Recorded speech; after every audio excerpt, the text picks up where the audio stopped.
Everyone, amprepairguy.com, 203-892-4119. We have another Ameritron amp on the bench here. Customer said one of the meter lamps is out, so I'll swap that out. This is an older one, so this is going to be like a whole nother amplifier when he gets back after I'm done with it. So it doesn't have the diodes on the rear board, so when I add them, the static plate current will be lower, tubes will run cooler, you'll pull less current from the wall, so it'll be more efficient.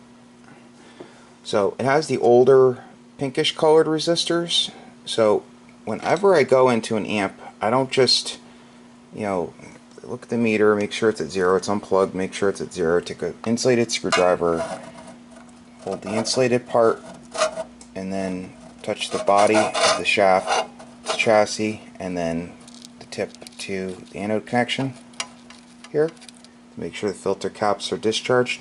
Then if I'm going to go over here, I take a screwdriver and I go between each cap just to be safe.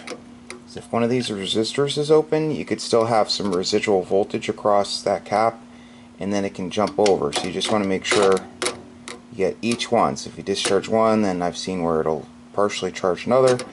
So do all of them.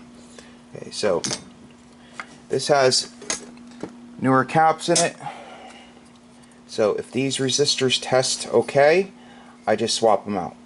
So I lift one leg of each resistor and then I check them and they're all good, so I can just change the resistors. I don't need to swap the caps out. Plate choke's okay. I'm going to change the straps, the parasitic board, tighten up on all the hardware. I'm going to add gas discharge tubes, base of the socket. I'm going to add the bias mod, and that'll change the SO239s with brand new ones from Max Gain Systems. Great people. This will get a brand new set, a brand new trio of 572B tubes from Penta Labs. I'll do the 10 meter modification and clean the rotary switches with deoxy gold. And if I find anything else along the way, I'll do that too, and then I'll talk about it after. Okay, so hope everyone's having a great morning, and I'm going to get to work, and I'll see you guys soon. Stay tuned. I'm back with the completed amplifier. Customer wants to see it working on 20 meters. So 1 kW slug, it's on PEP, Bird 43, Bird genuine PEP kit going to a genuine Bird dummy load. New LEDs, the settings. Radio set to roughly 50 watts. A keyed amp. Audio hello, hello, hello. 600, 600, 600, 600, 600, 600, 600, 600, 600, 600. Audio hello, hello, hello, hello, hello. Tut, tut, tut, tut. Tut, tut, tut, tut, tut, tut. Hello, hello, hello, hello, hello, hello, hello.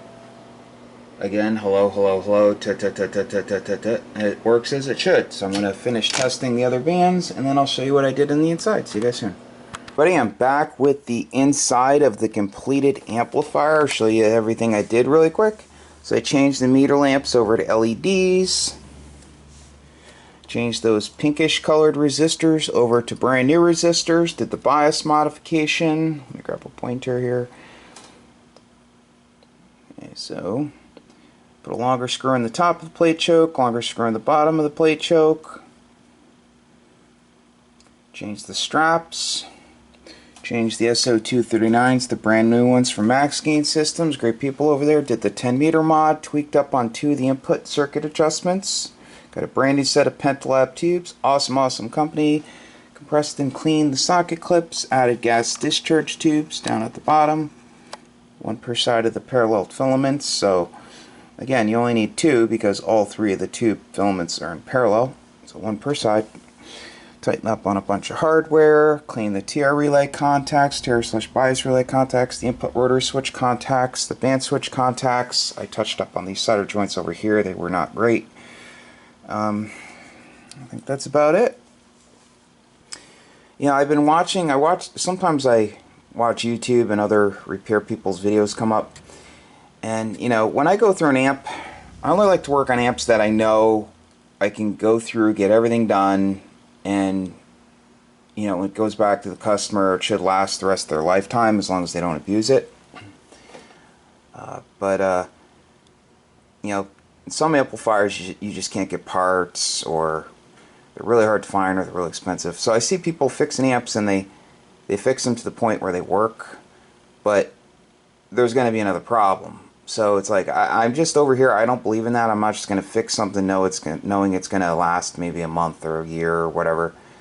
I just want it to be one and done. I don't want someone, you know, getting an amp back and then having to send it back and forth over and over.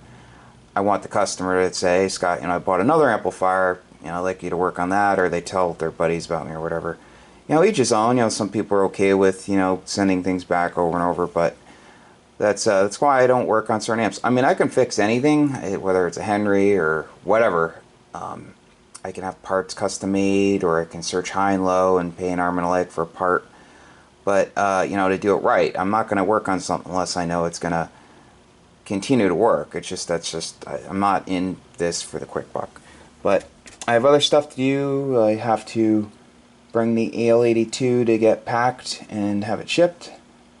So I have that, and I have some hardback orders I have to do. So I want to get this out of the way. A couple of these straps are like super long.